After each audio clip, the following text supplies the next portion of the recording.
Good morning. I am going to go through slides 11 through 18 of our literal equations, rewriting equations. So for all of these, there was the regular example and the literal example. So I suggested that if you struggled with what to do on the literal example, to go back and try solving just the regular way. But for now, I will solve the literals. You're going to start each side. You're going to start by adding the 8m to each side because you want all your m's together. So I've got negative t equals 28m. You want m by itself because it asks you to solve for m, right? So divide both sides by 28.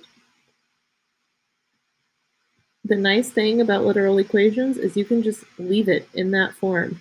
Negative t over 28 equals m. And voila, you're done. Just like over here, if you were to solve it, we did this example in class, I know, but it's a good one to go over again.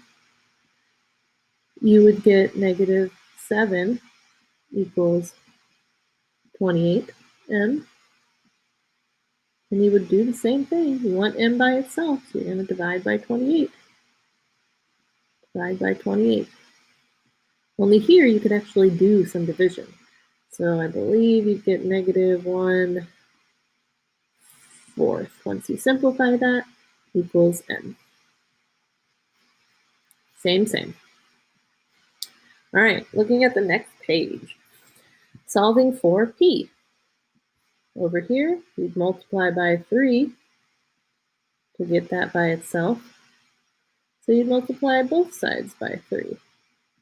Well, negative 7 times 3 is negative 21. Let's do it over here. Multiply both sides by n to get rid of that, to get p by itself.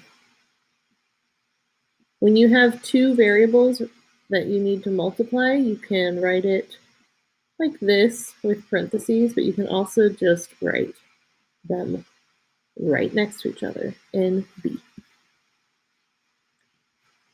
And that's that one. Moving on. Looks really similar, just one extra step. So if I'm solving for c, I need to get c alone. I've got to undo all these operations.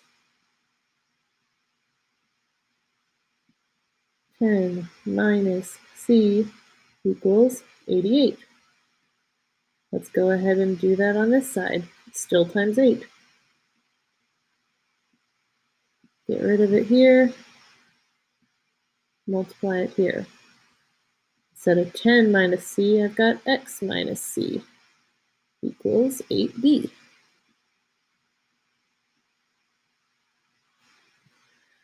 Now, I want c by itself, so I got to get rid of that 10. It's a positive, I'm going to subtract it. And I'm left with negative c equals 78. Same thing over here. I want c by itself. That's a positive x. I got to get rid of it. Now, the thing is, with both of these, you cannot have a negative c, a negative variable that you're solving for. To get rid of that negative, you divide both sides by negative 1. Super simple trick. So c equals negative 78. And when you're dividing things by negative 1, it's thinking about it as just like the opposite. So now I've got a positive c. I'm going to divide each of these things by negative 1, which is going to make it, again, kind of like the opposite. So that would be negative 8d plus x. Because it was a minus x, but now that I'm dividing by 1, it's going to turn positive. And that's that one. A couple more. Let's keep going. We want to solve for y on this side. That just means subtracting 4/5. subtracting 4/5.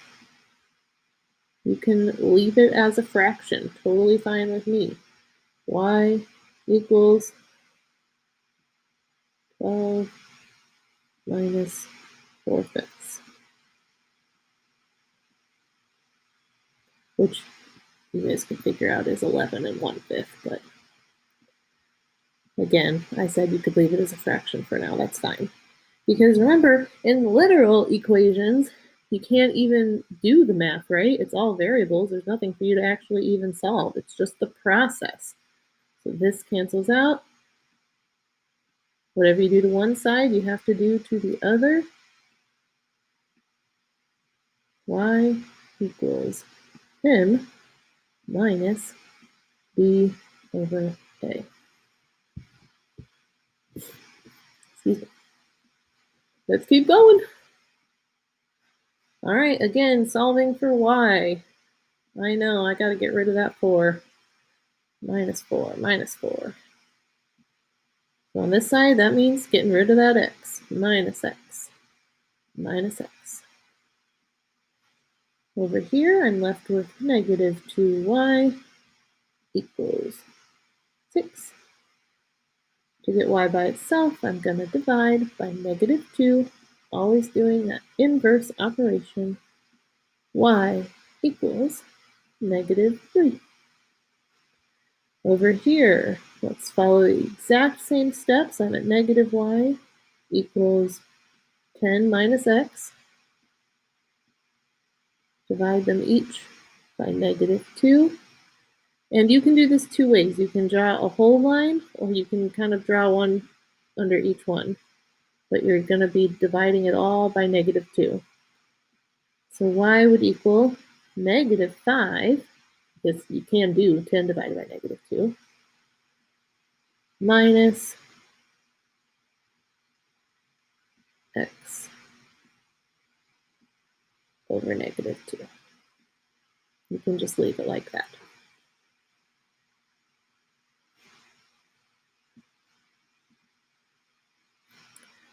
Another example, solving for y. You'd multiply by 5. You'd multiply by 5.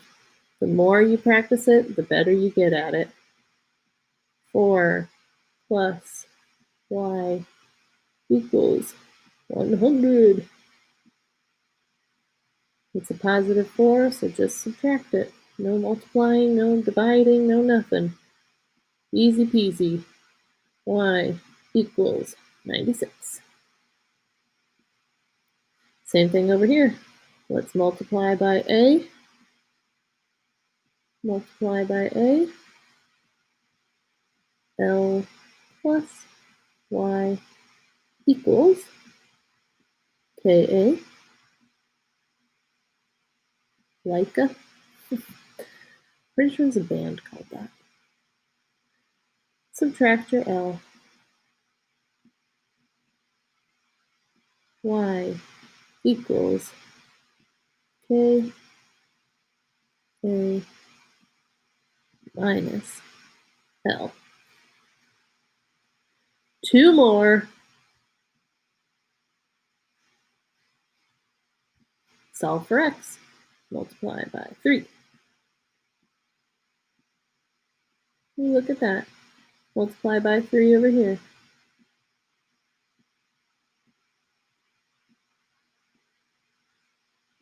So on this side, I'd get x minus c equals 3d.